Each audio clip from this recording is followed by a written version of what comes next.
So I think I'm going to do the legal stuff of taking this off. Or is it legal for me to take this? Yeah, it's legal. All of us. Yeah. All of it? Yeah. Yeah.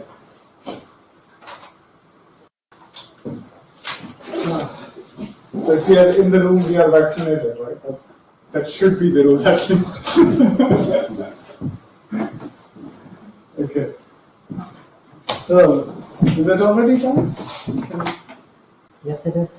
Okay, so few minutes more. So let's just start. So we have had a long break, and so I was thinking we should start with a little bit of review. It's of course always fun to go further, but it's probably good to go backwards a little bit. So before I go do the review, what I want to start today is compactification.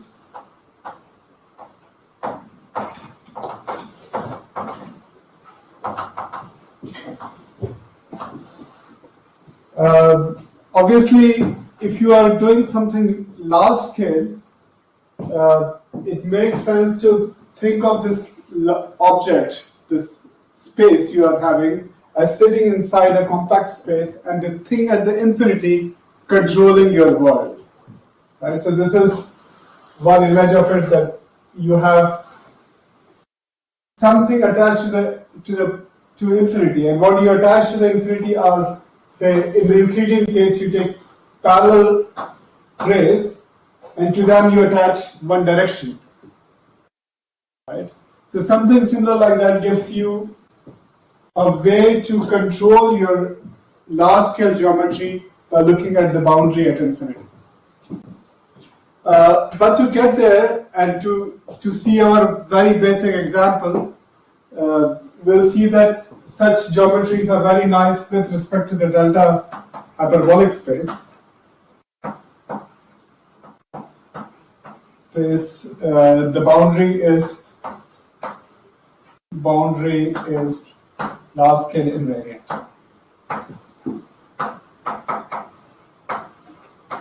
So this is kind of the ambition. Maybe not all of it will be done today, and the compactification business will continue for the next chapter. But since we are going to talk about delta hyperbolic space, let's just review what we were doing last time and also finish the small little bit of unfinished business from the last time. So since it's been 2 weeks,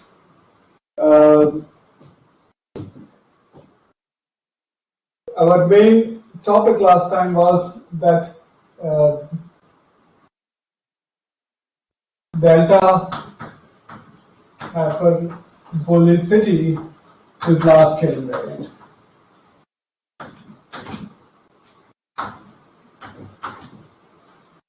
This was our main contention last time. So I will remind you all the words here. I will remind you what delta hyperbolicity is and what large scale invariance is again, one more time.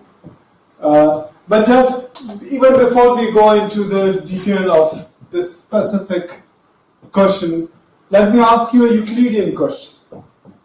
Right? So if I give you 2 points in the Euclidean plane on this blackboard, so A and B, and so their distance is say D. Okay. Now I give you some number L which is greater than D, and I ask you to draw a continuous curve from A to B of length L. Okay. So you have gamma, the length of gamma equals L. And the question is, how far away from the geodesic can this curve be? So if I take a point, arbitrary point here, x, how far away can this curve be from an arbitrary point x? So this is a Euclidean question, so you should be able to solve and answer this question, at least intuitively, quickly. How far away is it? Can it go? At most L over 2. At most L over 2? At most L over 2. Well, something like that. General point. I would say Some square root of 3 would 3 be. over 2 should be the nearest point. Yeah, so this should be the nearest point. I think the answer is this. The answer is you take L by 2, and the point in the middle here, x, and this would be something, whatever the Pythagoras tells you. Right, so square root of d squared plus L by 2 squared, something like that. Or d by 2 squared by L by 2 squared. So that is what Pythagoras tells you. But this is square root of L squared. Right? So this the closest distance, the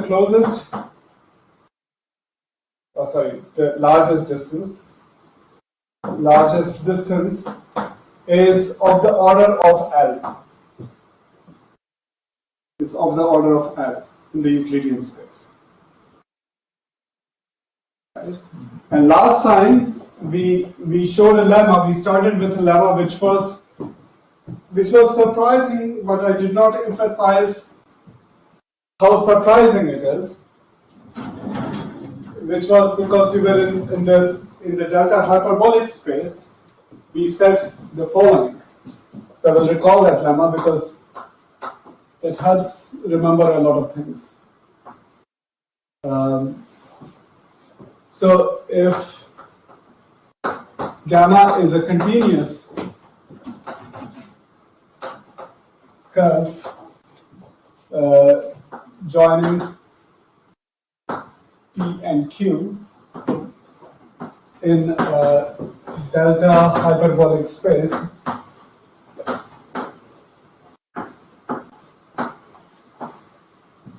then for any x on the geodesic PQ, okay, distance of x from the image of gamma is less than equal to delta times n plus 1, where n is log 2 of, n is any integer which is greater than log 2 of length gamma.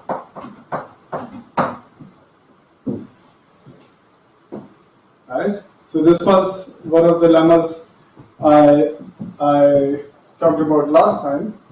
And there were two aspects of proving this. One was, since you have an integer, what you have to do is induction. Right? So the proof was induction on n and the delta hyperbolicity. So what does delta hyperbolicity mean? That if you have a triangle, then the two sides, the delta neighborhoods of two sides contain the third. That is what delta hyperbolicity means. So I'm just trying to remind you. So delta hyperbolic implies in a geodesic triangle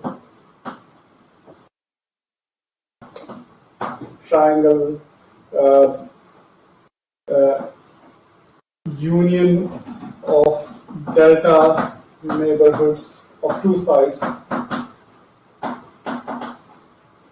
cover the third. And a basic example of a delta hyperbolic space is hyperbolic plane, any manifold with higher genus greater than 1, all examples of hyperbolic manifolds, so-called.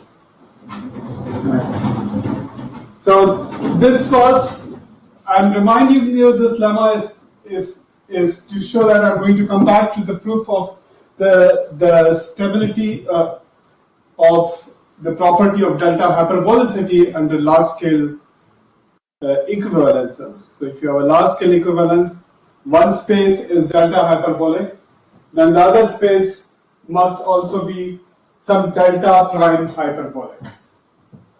Right? That is the thing we want to state, and that is what I want to remind you again. Okay, and this plays a crucial part because it tells you that a point on the, if you have some bound on the length of your curve,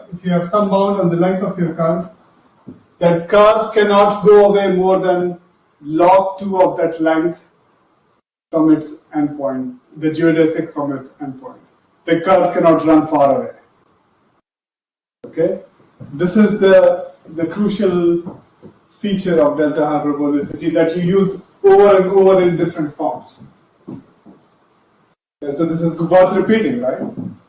It's worth repeating. All right. So, do you remember this, or am I just saying things that you anyhow feel comfortable with? I'm trying to make you comfortable with what you know.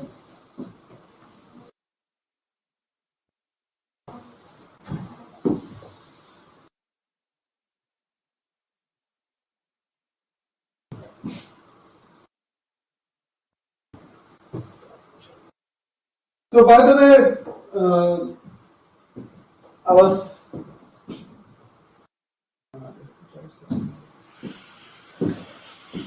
so about the structure of the course. I am, of course, not always giving all the details in the class. More or less, all details are in the lecture notes. But I think there are various purposes to various kind of courses, right? So some courses are where you learn techniques, and of course we learn this technique like how to handle curves in hyperbolic space. This is a very specific technique. If you ever need it, you will have learned it from here. Right? But my main objective in this course, at least, is to provide you a lot of concepts and relate them, ideas and concepts that you think are far away. I want to provide them and I want to connect them, like compactification and delta hyperbolicity, functional analysis, all kinds of things in one platter, and say, okay, see, all of these things are connected. So consider this course as more of an idea/connection course. We will talk about some technique, like this particular technique I'm very interested in talking about. Right? So once you have this lemma, what actually works out and what is the important ingredient next is the concept of quasi-geodesic. And this is also important for the compactification that we are going to talk about. So it's worth remembering what quasi-geodesics are.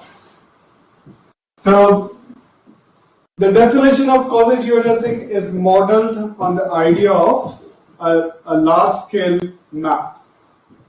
Right? So quasi-geodesic is so a very high-level definition that it is that a quasi-geodesic, how do you like to say this word? Quasi? Any preferences? Wherever you go in the world, people say such things differently. Quasi-geodesic is a large-scale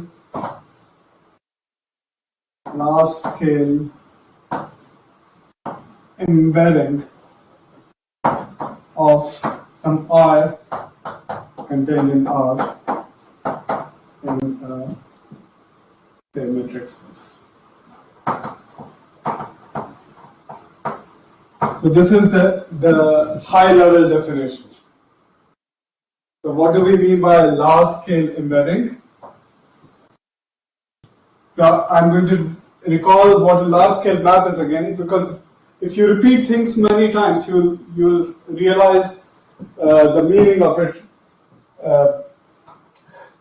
Repetition is somehow therapeutic.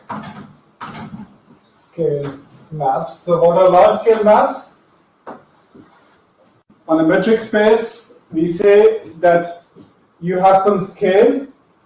So we have scale ER is all XY, so that distance XY is less than R. So this is contained in X cross X. And F from X to Y is a large scale map. So one is that inverse image of bounded sets are bounded. And second is that scales map are contained in scale. So for every R there exists an S such that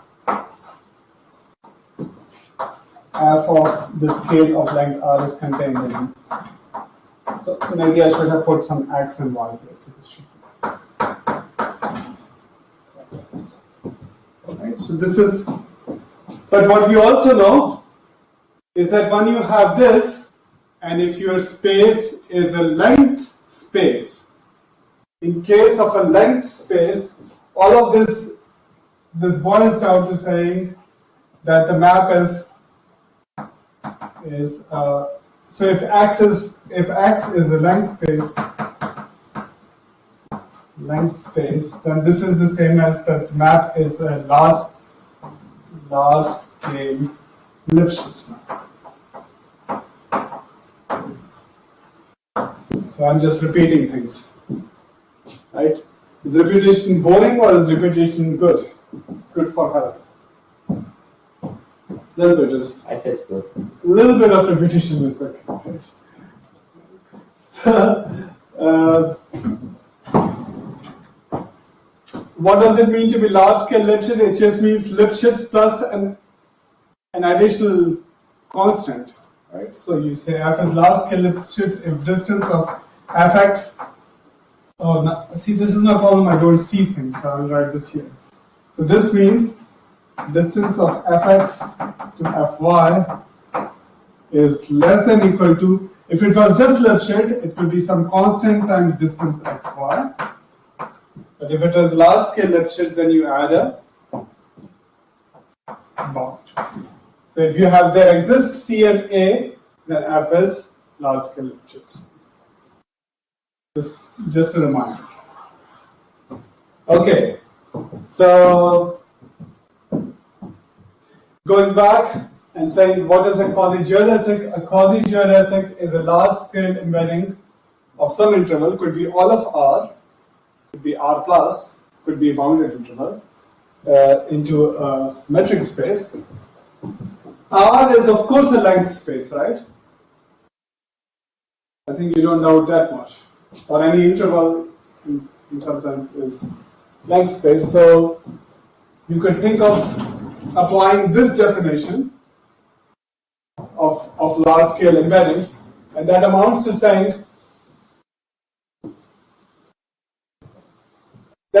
making this definition a little bit more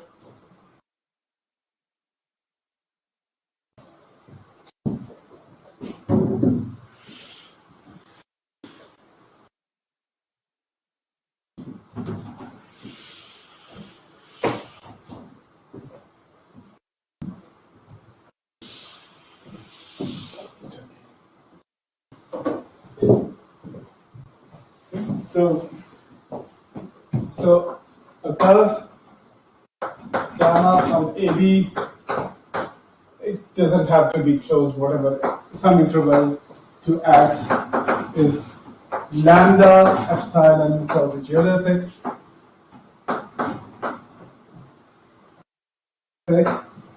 If distance of gamma T1, gamma T2 is less than lambda T1 minus T2 plus epsilon, which is less than lambda inverse T1 minus T2 minus epsilon. Why I have also this side? Because I want it to be a embedding. So restricted to the image, I also want an inverse map. Okay? That is why I can put these things on both sides. Okay, so this is the quasi-geodesic always comes with a pair of parameters usually because of this property. Whenever you think of a large-scale embedding of some interval in a space, it comes with these two parameters. Okay, and but there is no notion of continuity here. So I want to remind you that we have never assumed any continuity in this definition. So although it's just a map, but you can always approximate it. And this was one of the lemmas we talked about last time. I think we even proved it, that any quasi-geodesic. So this is the technique, right? So what I'm talking about today is the technique of this business. It's not just idea, but these are the techniques if you want to work with delta hyperbolic. So any quasi-geodesic can be approximated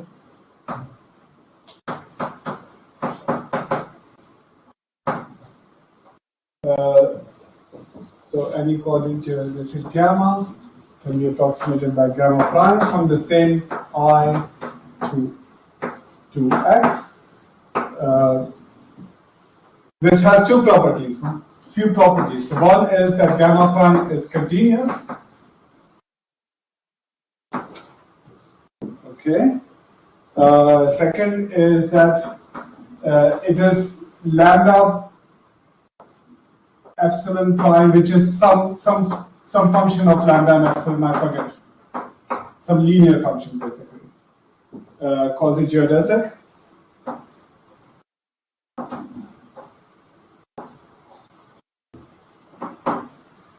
Geodesic, and its Hausdorff distance. So distance Hausdorff of gamma prime is I forget now what happened to me. So it's small.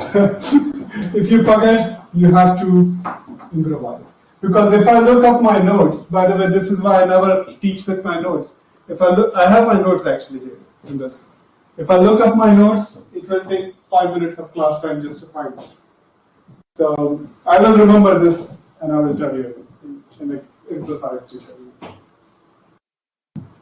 Okay, so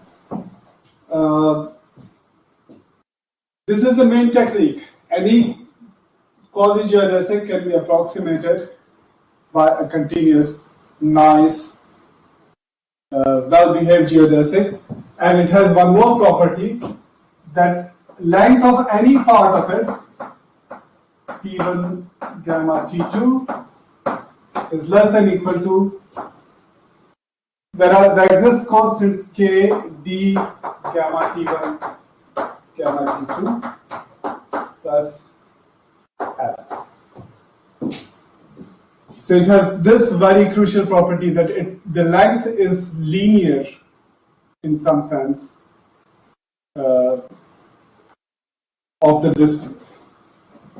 Its length is linear in terms of distance. How would you get such a quasi-geodesic? Do you remember? How would you approximate this?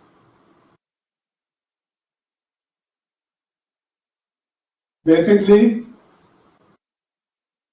this is not even a continuous guy. So, however good approximation you're looking for, so you have your A to B, with whatever it's going somewhere. You look at the points,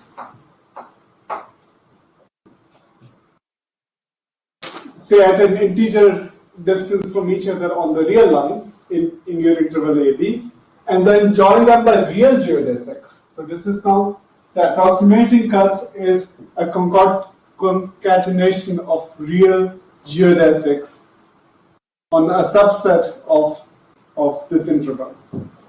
So you choose a discrete subset of I, so you choose a discrete subset of I appropriately, depending on how you want to approximate, and you concatenate the geodesics corresponding to the images of this discrete set.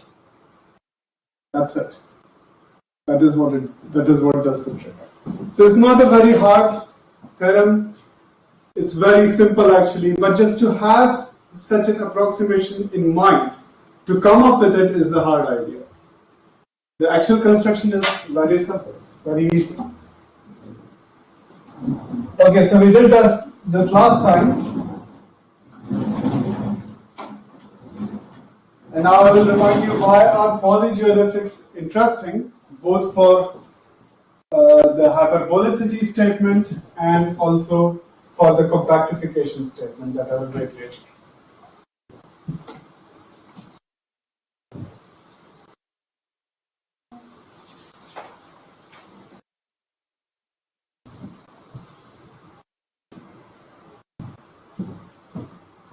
So other questions? I mean, I'm still in the review mode, I think. I haven't yet left the planet of review.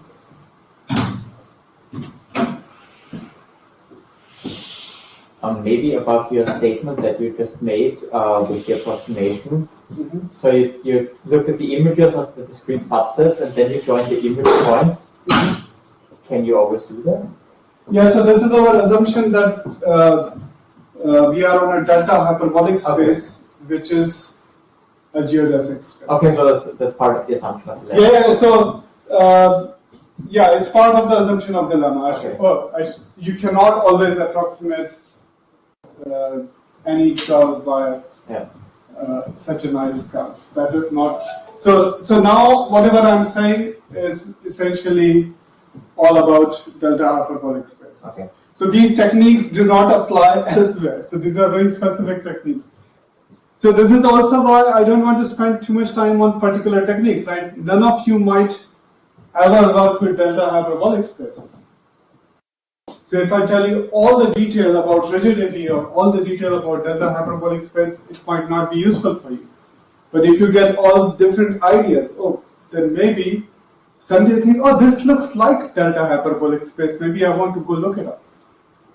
So that is the whole point of a course like this, to give connections and big ideas. Okay, so this is our definition of quasi-geodesic. Why are they interesting? Why are they important? And this is the theorem. I think we did not prove it completely, and probably I won't even do it completely today, but give some other part of the proof today. That is the stability of quasi-geodesics.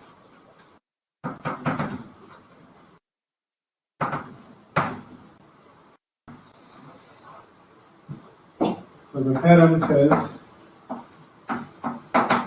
so if you're given lambda epsilon greater than 0 and delta greater than 0, there exists a number r, which is function of just these three things. It's a function of lambda, epsilon, and delta. It's not a function of anything else. So far, I haven't said anything about a space. So there exists a number that depends on other three numbers, such that, and now your space shows up for any delta hyperbolic space.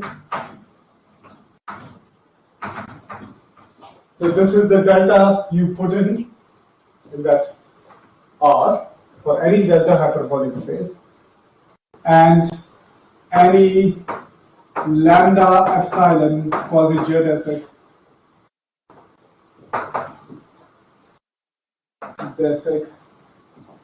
say from P to Q.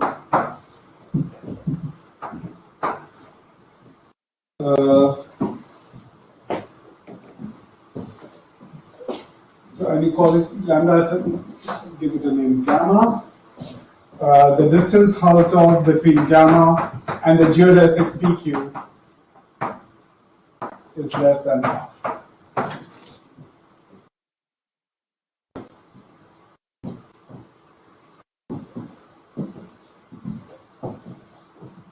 Okay, so this you should think really. Okay, I mean we don't have usually quasi-geodesic kind of things so easily in the Euclidean space, but this is not going to work very well in other kind in non-delta hyperbolic space, even in the Euclidean space. You should think about what are things that go wrong in any space. Why is delta hyperbolic so right? So this is the basic. You mean gamma connecting P and Q or? Yeah, so gamma geodesic. Yes. What did I write? So this is a quasi-geodesic gamma from P in. From P to Q, and then I just write. Oh, sorry, yeah. From P to Q. I just changed my way of writing in the middle of a statement. I'm sorry. So this statement is remarkable, and what does it shows? It shows that I will just make a corollary before I talk about this statement again. So corollary is that a geodesic space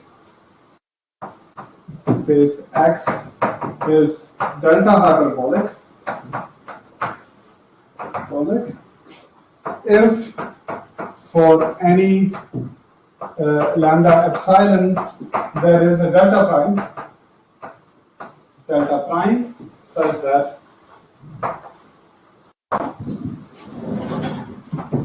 any quasi-geodesic triangle, well, I say lambda epsilon triangle, any two sides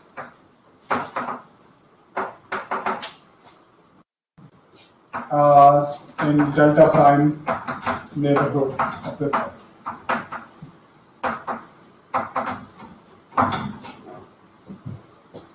This is just a corollary that, well, pretty much the corollary of the statement. I don't want to elaborate so much, but what you know is if the third guy was within, if you have a lambda epsilon triangle, then there is a geodesic triangle within R of each of the sides, and this itself is within delta of each other, so delta plus R will be somehow good enough for delta prime. Do you get this? I don't think this needs too much elaboration. But that tells you that quasi-geodesics actually have the ability to code delta hyperbolicity. So this is a concept that's very useful in the world of delta hyperbolicity. Quasi-geodesics can contain the information of delta hyperbolicity. So, and this is what is the crucial fact. Okay, so this is the main technical theorem, and as promised, one should do some technical detail. I actually don't remember, since I don't think I want to watch my own video. I forgot exactly what part of the theorem I did cover in the lecture last time.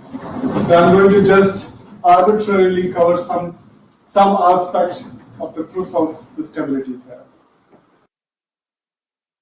Is that all right? If you guys who are far away, if you exist, you can ask questions. I think our system should be able to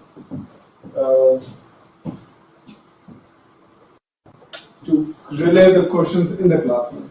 Now, of course, if you are in here, you can certainly ask your questions.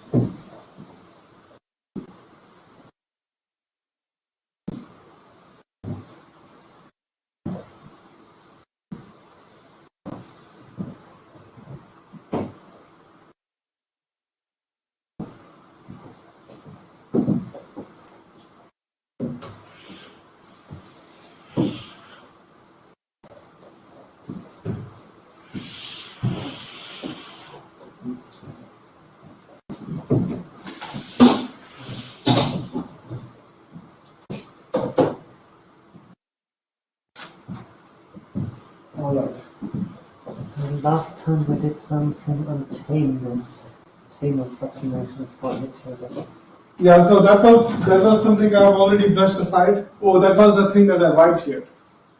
I said that if you have any quasi-geodesic, then there is a continuous one, right?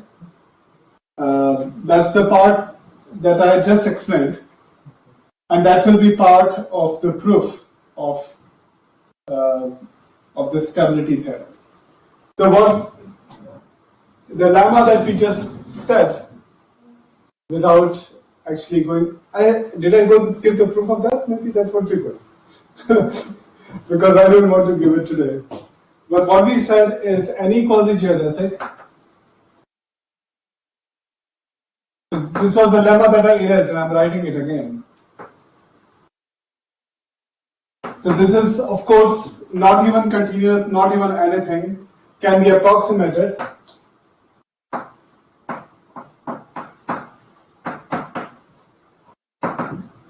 by a tame quasi-geodesic.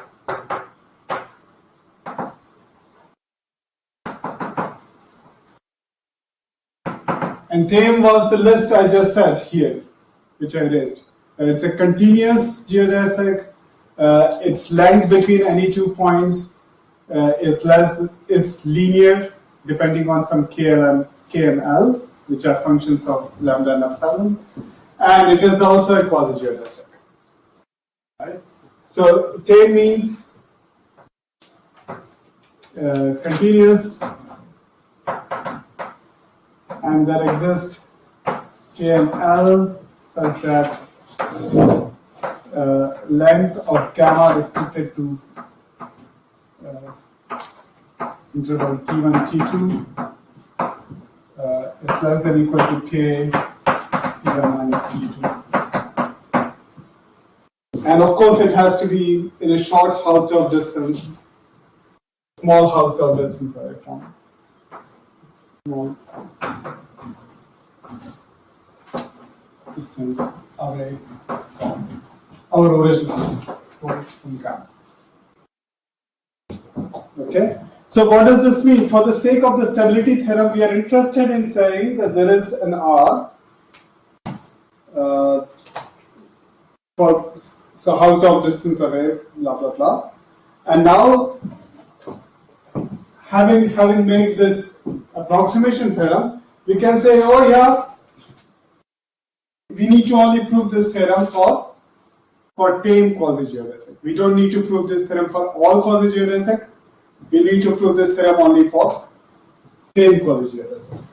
So the tame approximation is, so now I'm going to prove the stability theorem. So this is the proof of step.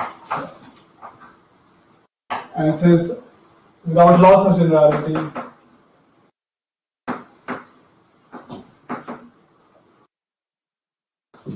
gamma is tame.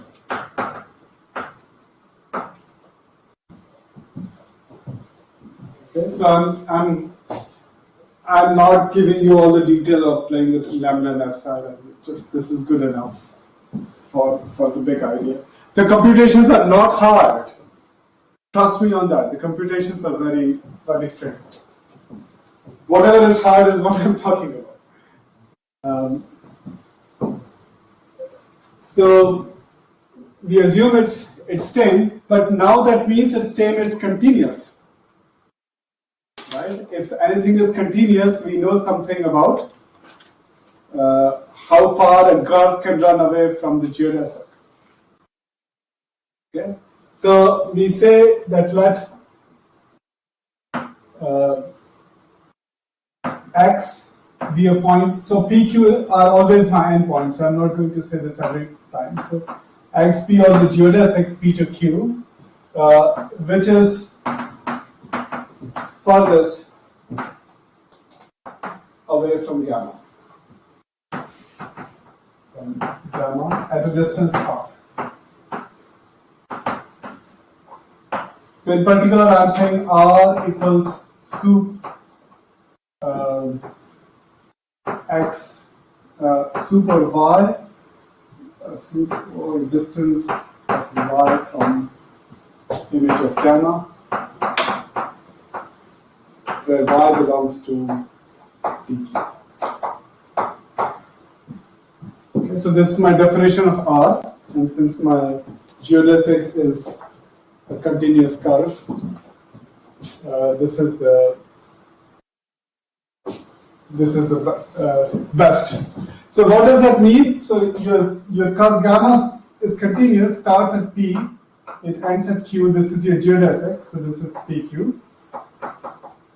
There is a point X, and the nearest point is at distance R.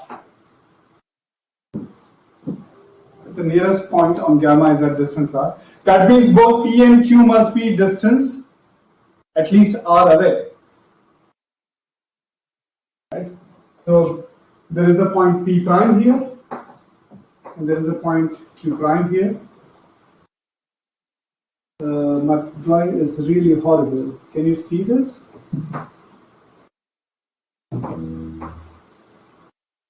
So I want both these distances to also be R.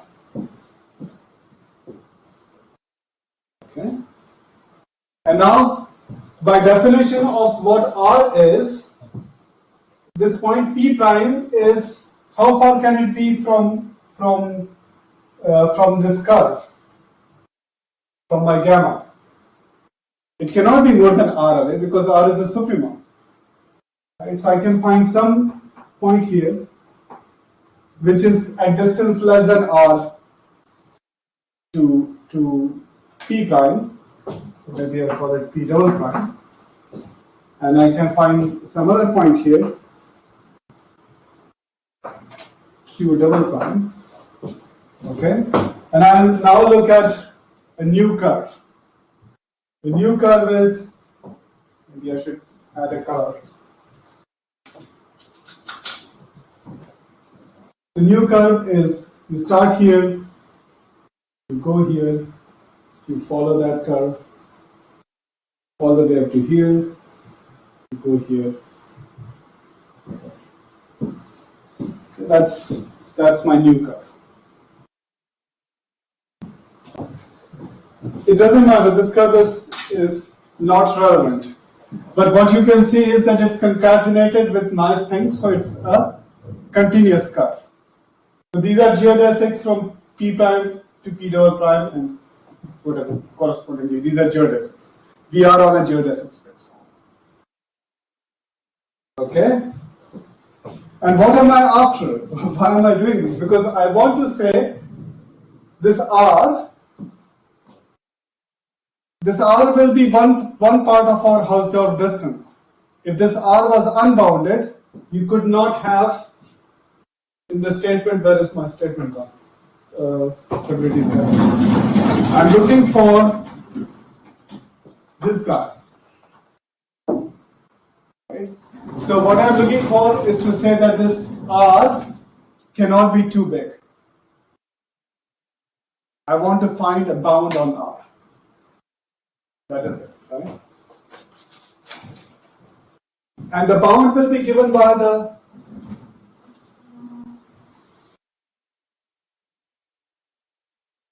our funny log lemma that we talked about before.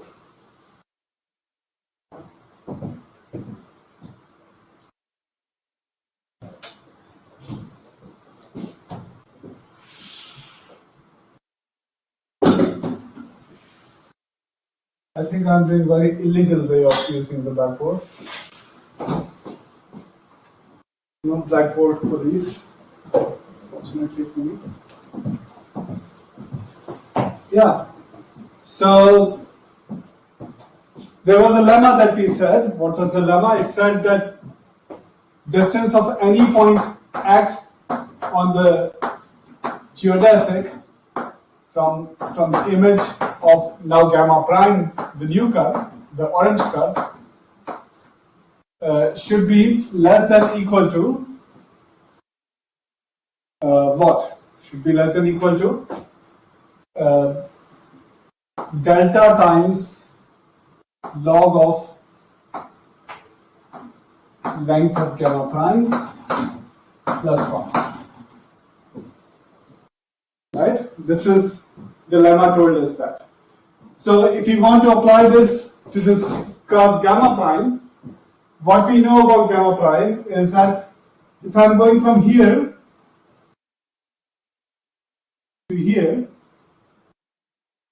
what is the maximum distance I can, what is the maximum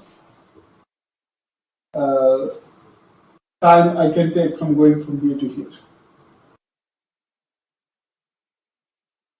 The length of gamma prime is, I want to contend, is less than equal to, or length of this part of it, whichever, is less than equal to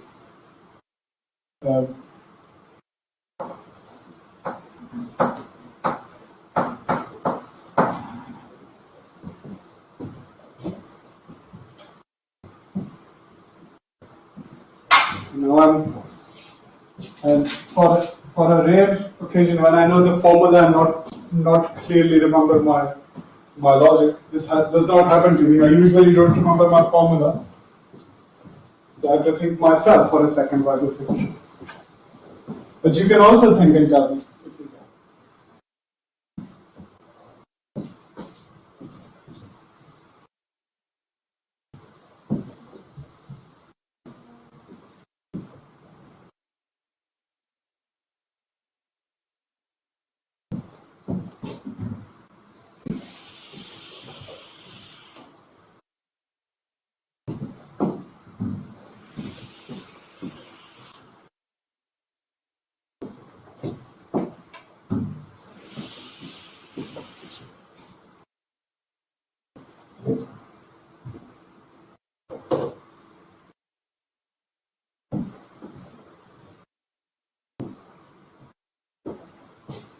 So the point is that the distance between this point and that point, how far are they? How far is P prime from Q double prime? P double prime from Q double prime. How far can it be?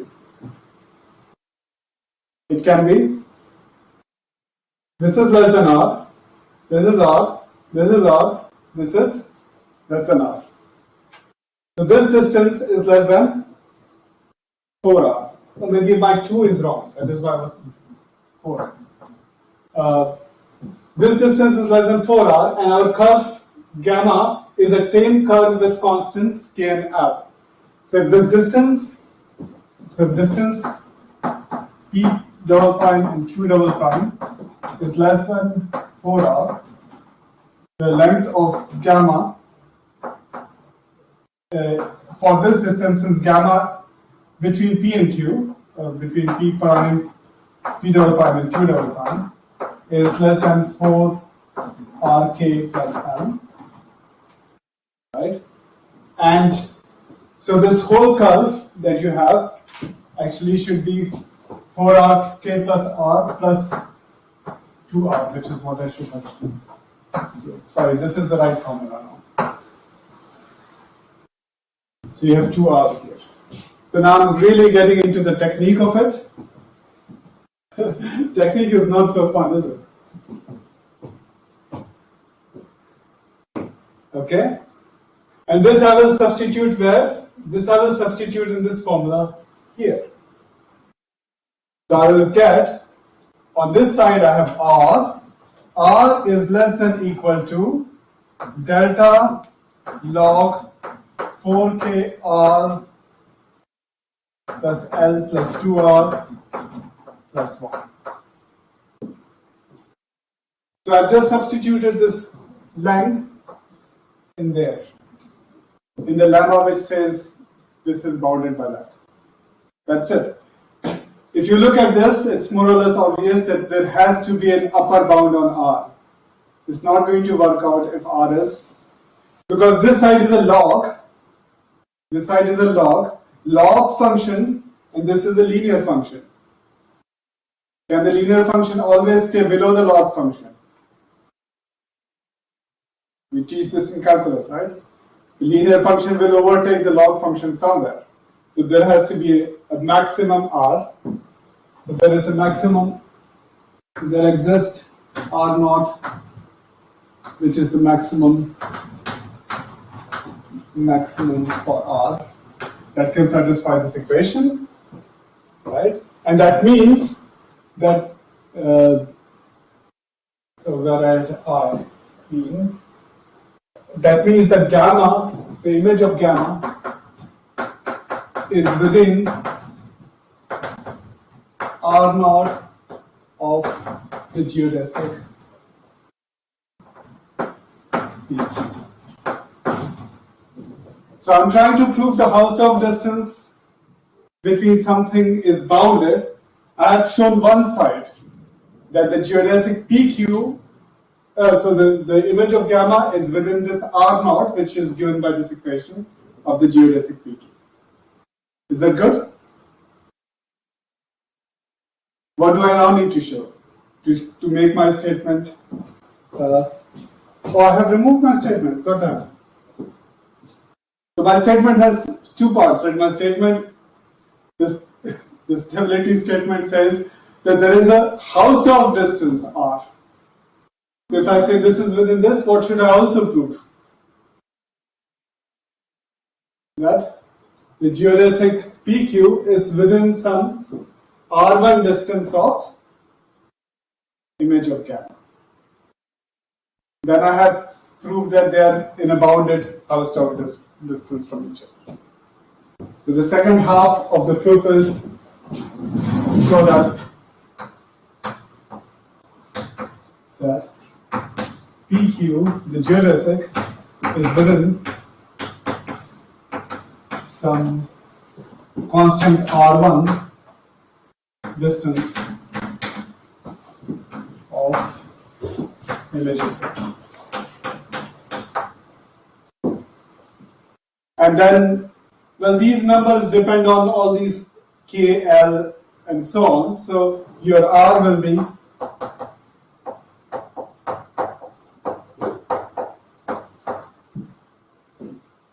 do you agree? So we show one half. If we show this half, we will be done. Is this good? Okay. So how much time I have? 15 minutes? Because I think I'm not making 30 minutes. 30 minutes.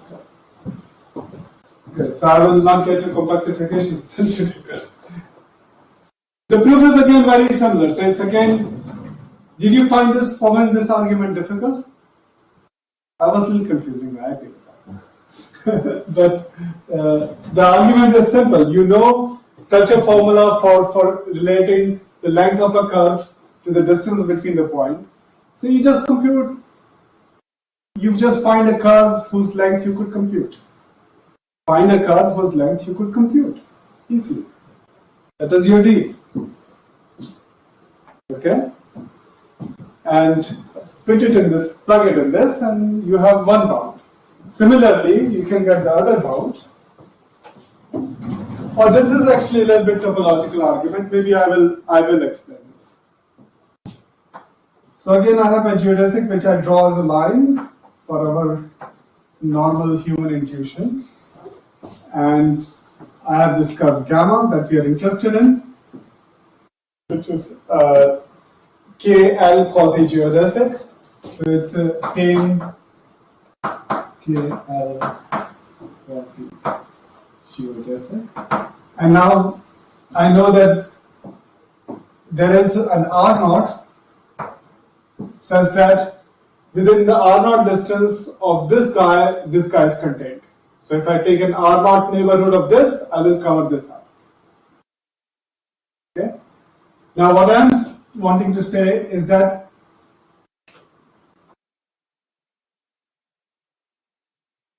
so I start with any point. Well, I don't need to start with any point. I just take R naught distance of this guy.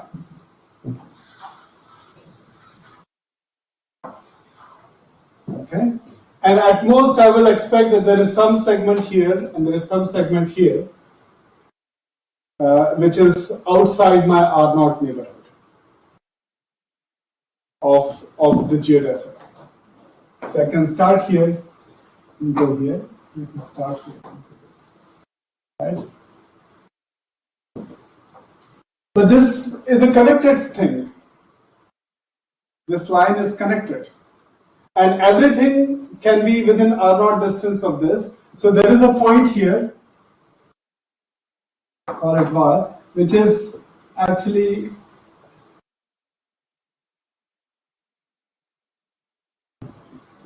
R0.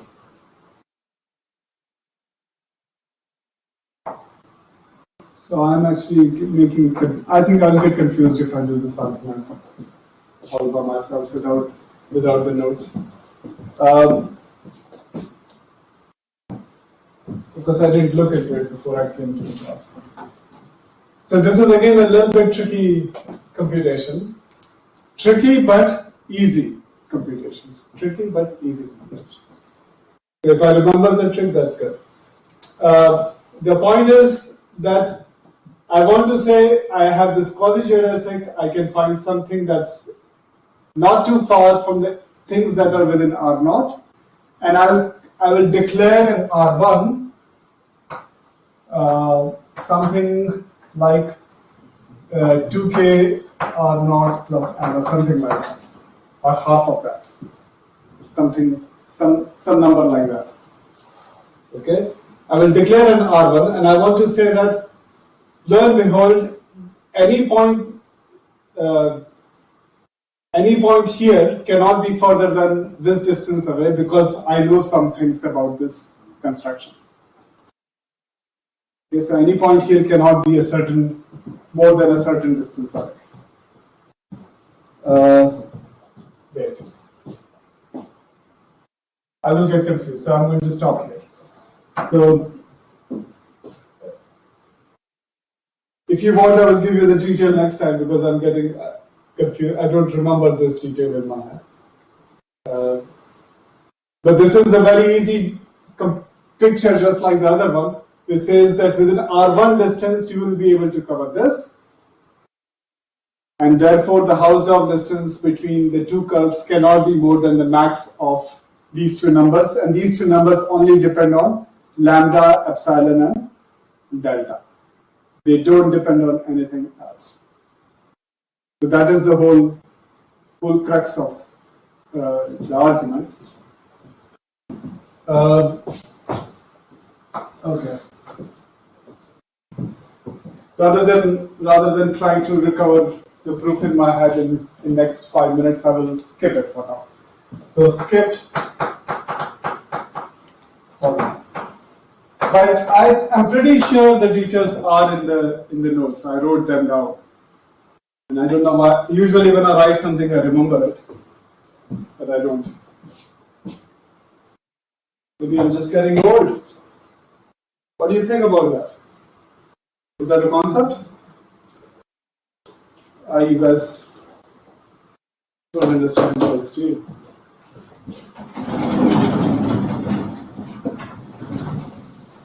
Do you know Morse? The Morse from the Morse theory. He had a definition.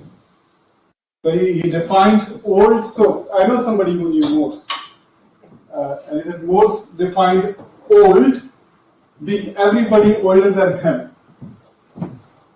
So by definition, he was never old. So definitions are very useful things. They help you, at least mathematically, prove what you want to prove.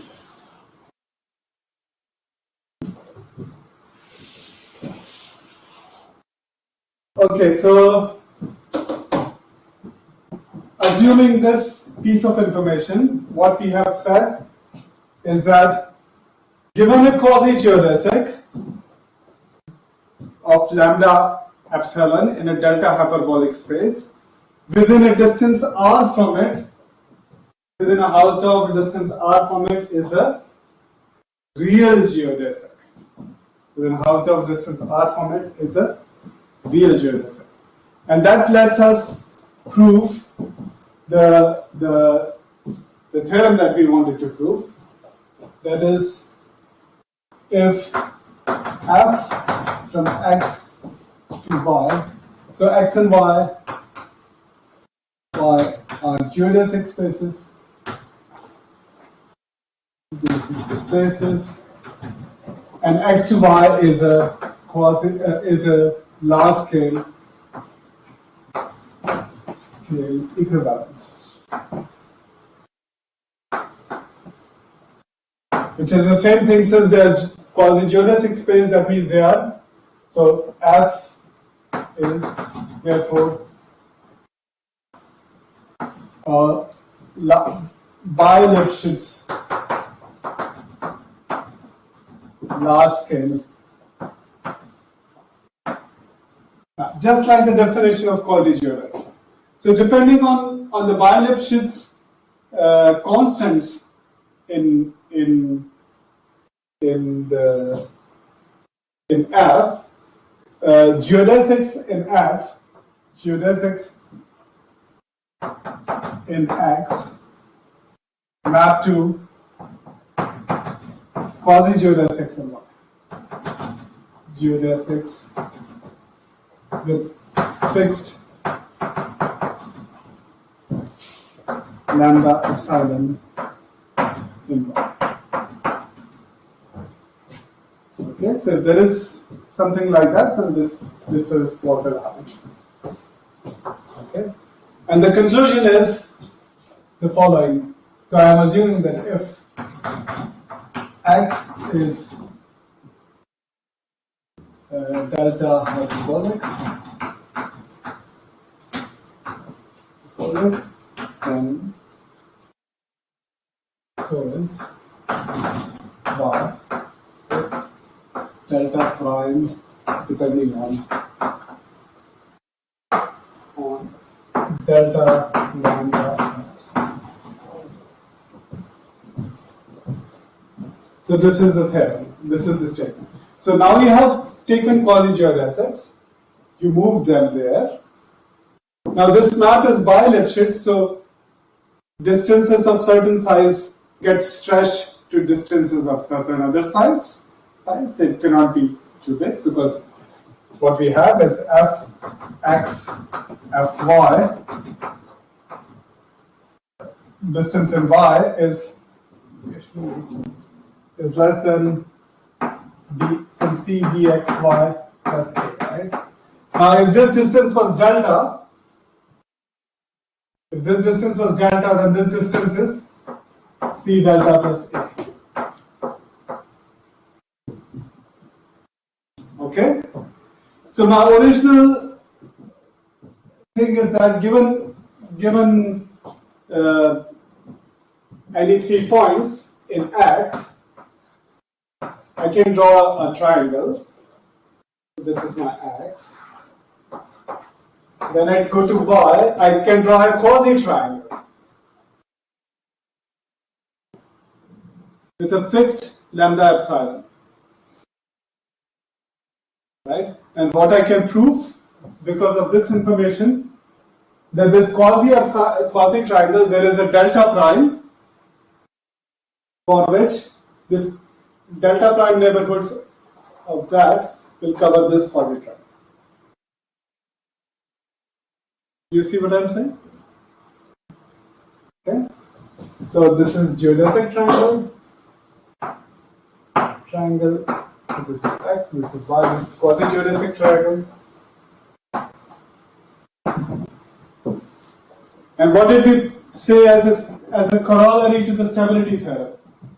As a corollary to stability theorem, we said if your quasi-geodesics have such a property, then your spaces some delta prime hyperbolic, something depending on all these numbers. Right? That's what we proved. So that just proves that Y is delta prime hyperbolic. So I'm not doing it really in all absolute delta detail, but that's just a matter of bookkeeping. But the idea is just exactly this. Okay? So you took this triangle, you put it there, you saw that the quasi-geodesic triangles have this delta prime covering property, so you have a geodesic. So this is why quasi-geodesics are so useful. Okay, so does this make something interesting? This means that although these maps, these Weilipschitz maps, are not continuous, they can be very bad topologically, whatever, but the other side will have geodesics, the other side will have delta hyperbolicity if this side has. That says this. That is why you could say. So let me just elaborate on some examples. How you use this? How do you use this theorem? So what we have proved already are these two statements.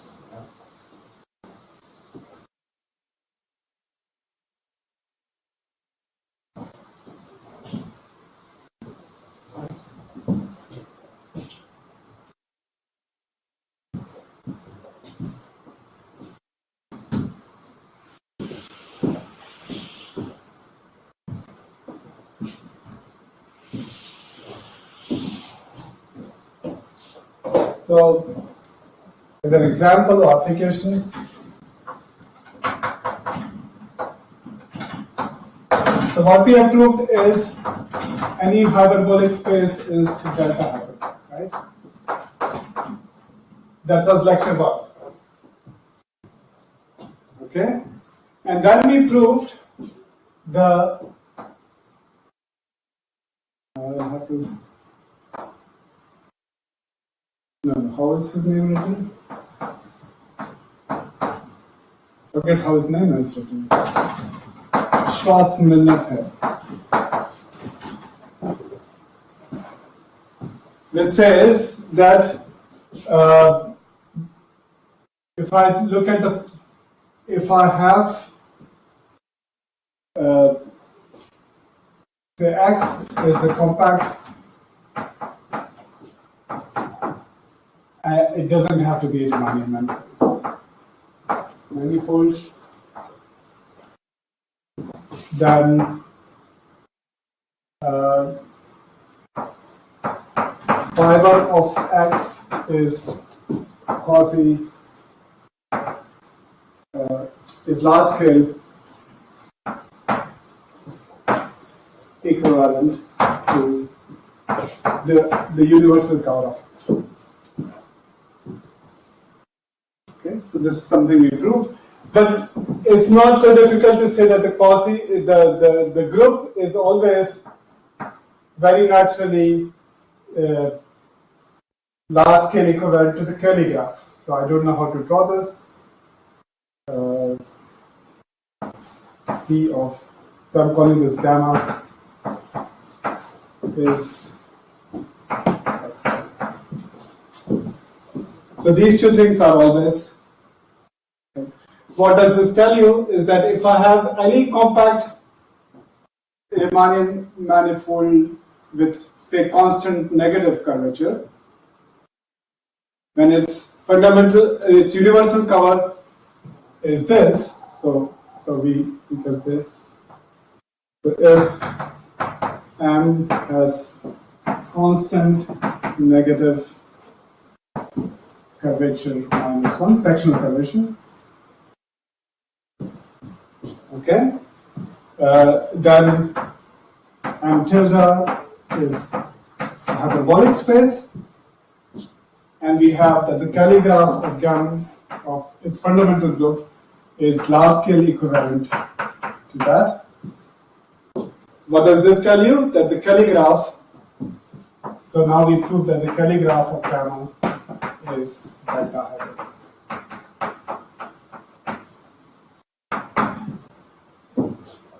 So these are the Gromov hyperbolic groups. Any group whose graph, Kelly graph is delta hyperbolic is a Gromov hyperbolic. Okay? So these groups are very entertaining. And I'll give you a lot of examples. So for example, if you take any closed surface of genus greater than 1, it admits a constant curvature metric of -1. Its fundamental, its covering space is the hyperbolic space, and so its fundamental group is Gromov hyperbolic. Good? So this is not completely trivial statement at all.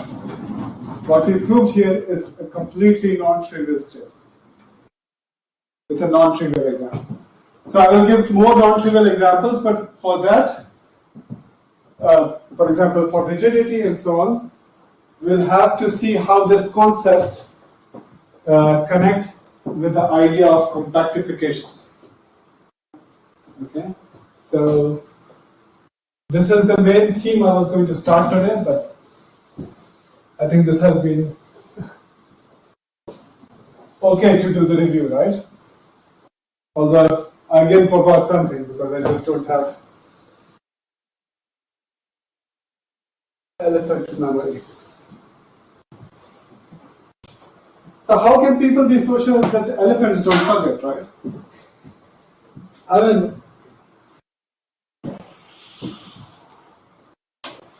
there's this guy, do you know Robert Sapolsky? At least that's what his name is. Guy who wrote these books called like Why Don't Zebras Have Ulcers? Why a zebra doesn't have ulcers? He's a very funny guy. He gives very entertaining talks as well on YouTube. So he shows many things that people claim about animals, their behavior, what they intend to do, and how we interpret it traditionally was all wrong. But of course, he doesn't talk about elephants. But I'm just asking. I don't remember everything. And if I look up, it will take too much time. So, to the point.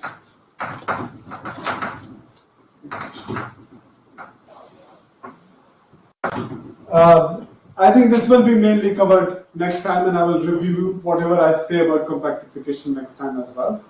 But there is a reason why I want to start at least today. The thing is that if you have this stability of geodesics, you don't see, you see something very surprising happening already. So in our general Euclidean experience, we take a compactification of the Euclidean space by adding it a sphere at infinity. So what's a point on the sphere at infinity? Corresponds to? It corresponds to all parallel rays going in a certain direction. All parallel rays going in a certain direction. So what you can do is, in a geodesic space, you can define an equivalence. You say, so a geodesic ray is a map, is a geodesic, is an isomorphism, isometric embedding of 0 infinity into x into some metric space. Okay, so this is the definition of a geodesic ray. It's a geodesic and a ray. Right? So we say there is equivalence. So if gamma 1 is equivalent to gamma 2, if distance gamma 1t, gamma 2t, so this is less than infinity. So over all possible t, right? So as you run around the geodesic, gamma 1t and gamma 2t, that's less than infinity. If that's the case, then we say gamma 1 is equivalent to gamma 2. Okay? And by definition, delta of x equals equivalence classes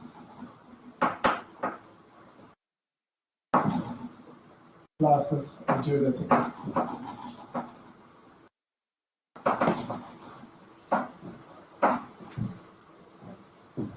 Right, all parallel lines going in one direction, all parallel rays going in one direction will satisfy this thing, and you'd get a point at infinity.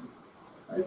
Now the question is, I want a space x tilde which is x union delta x.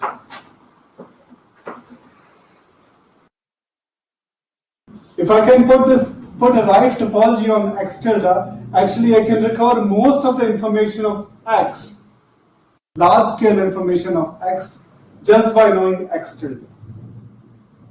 Just by knowing x tilde, I can recover most of the large scale information of x. This is the whole point. So the question is, can one have such a space? Is there such a compactification?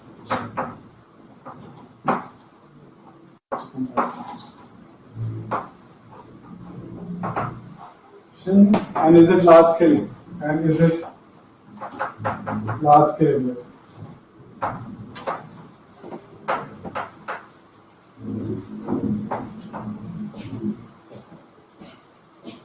Okay.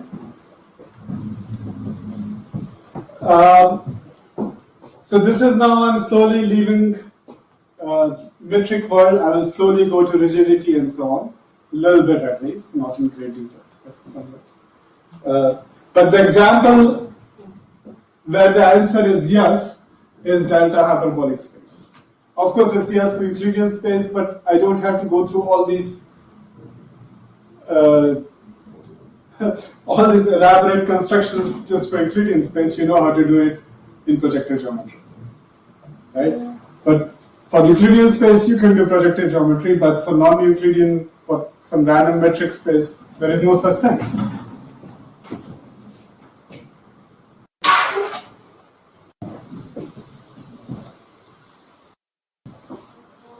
So now is my question. Now you are only the 3 people, so you can vote, and everybody else cannot vote unless they're listening and can shout.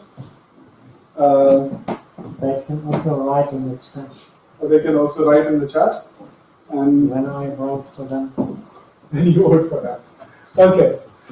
So people away, if you have an opinion, you can write in the chat. So there are 2 ways of doing compactifications, or actually dealing anything with locally compact spaces. One is a case-by-case topological method, which is very painful. The other requires a little bit of functional analysis, but it's one suit fits all functional analysis. So the question is, are you guys okay with functional analysis? Not too much, just bounded operators on Hilbert spaces. Something at that level. It should be okay, but it's been a while. Yeah, because I will make the statements in functional analysis, I will explain them, but I will not prove these statements. Okay? I will give you references for these statements. Okay, so this is the point, because I don't have the time to prove the statements in functional analysis, but I think the statements themselves are quite fine. So compactification is one of the things that you can do using functional analysis very nicely. And there is a reason for it, but let's just say, what is compactification? We say x tilde is a compactification of a locally compact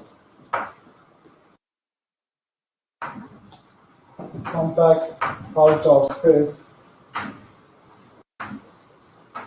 is X if what happens? If it's compact and X is a dense open subset. Exactly. X tilde is compact and X is a dense open subset.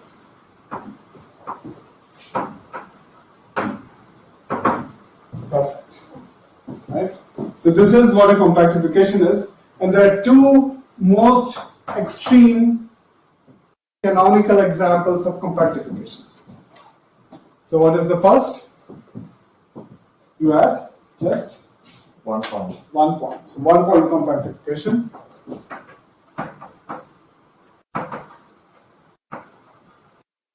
So this is x tilde is x union some point at infinity.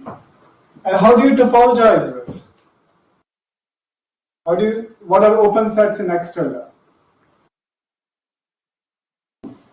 So open neighborhoods of x tilde are all open sets in X,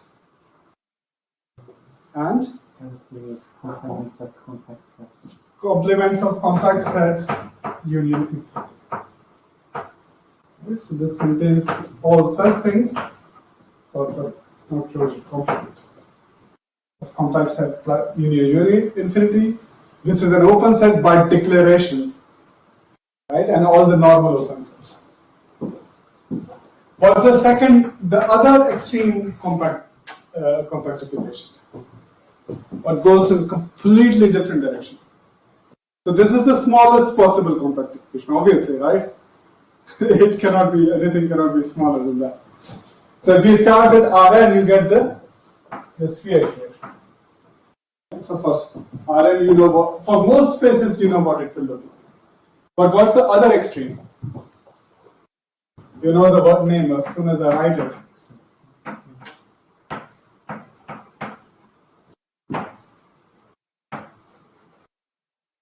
And do you remember what this is? It's a topologically hard object. So you say C equals set of continuous functions f from x to the closed interval. Okay, and so this is a huge space, right? Then you construct a space Y, which is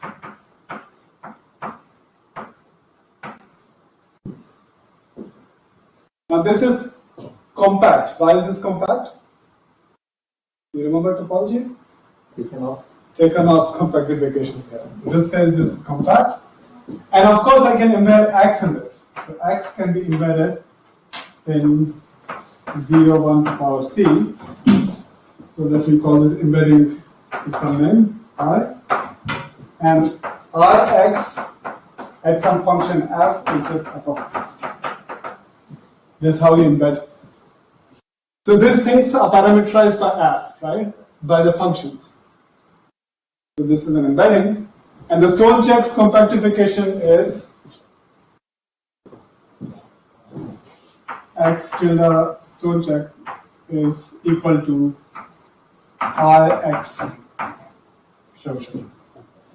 Any closed subset of the compact set is compact.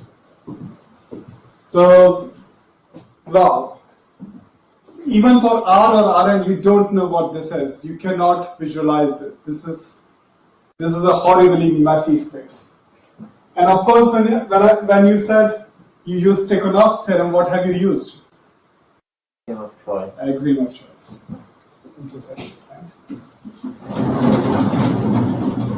Okay, so we don't want to go that extreme. So there is another way of looking at compactifications on all of these kind of things, and that is what I'm going to talk about. How much time I have? 5 minutes, maybe, or minus 5 minutes? Yeah, approximately. Plus or minus? Plus. Okay. So that's enough time to conclude. And what we did actually with quasi-geodesics will be relevant again when we do this stuff, but I just don't want to do it in a topological way. Just because I keep forgetting all this Tikhonov, all this kind of stuff. Right? So we are in the world of locally compact Hausdorff spaces. So X is locally compact Hausdorff space. And what kind of functions do you want to allow between spaces like this? So this is, I'm trying to make a category here.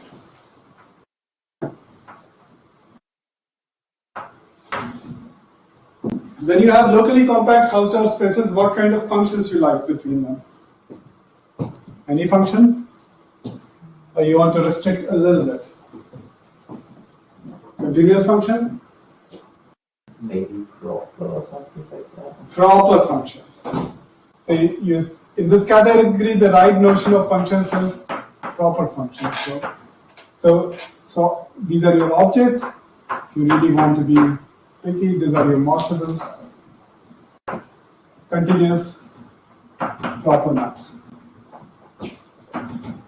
And what does proper mean? I will remind you that F inverse of compact is compact.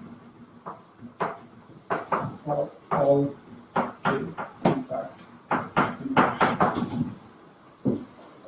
Okay, so this is how one thinks of locally compact Hausdorff spaces.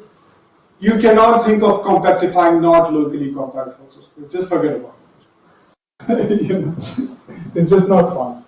But people have done all of that.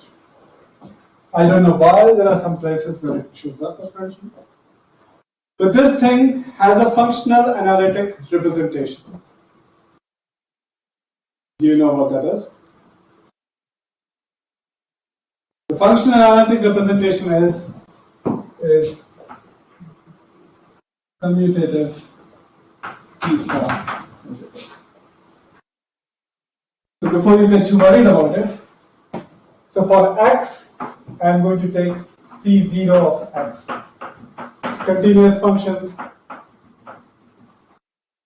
vanishing at infinity. What does it mean, vanishing at infinity? Do you remember? Or does one with soup norm? So this is a functional analysis I have to specify with soup norm. Vanishing at infinity, of course, means that for every epsilon greater than 0, there is a compact set says that outside of the compact set function is less than epsilon. Okay. And what happens is that exactly the proper maps are precisely, so if I have a proper map from x to y, then there is a map f tilde from C0y to C0x. How will you define it? F tilde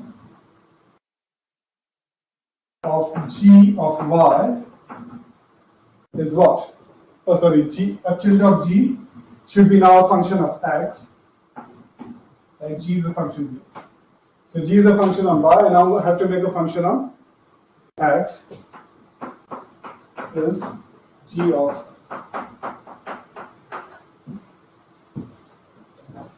And precisely these will become nice maps on these function spaces. So this is an equivalence of categories. So now I have gone one way. I have gone from spaces to algebras. Next time I'll tell you why this is an equivalence of categories. To be equivalent, I have to show that for every commutative algebra, there is a space. And this is what's called the Gelfand-Neumark theorem. If you know the Gelfand-Neumark theorem, it's useful in many disciplines. It actually gives you a very nice proof of the spectral theorem, for example. But then it also helps you to construct all kinds of compactifications. So that's what we'll continue next time. Thank you so much for coming. So we stop here. Just one curiosity question. You mentioned this compactification with attaching points to infinity via asymptotic geodesics. I know this construction is very nice when you do it for complete simply connected Riemannian manifolds of non-positive curvature. Yeah. Because then there's a very nice topology that you can put on it, and it's called topology. And that makes exactly. it perfect. Can you do that more generally in a metric? This is what we're doing. Okay.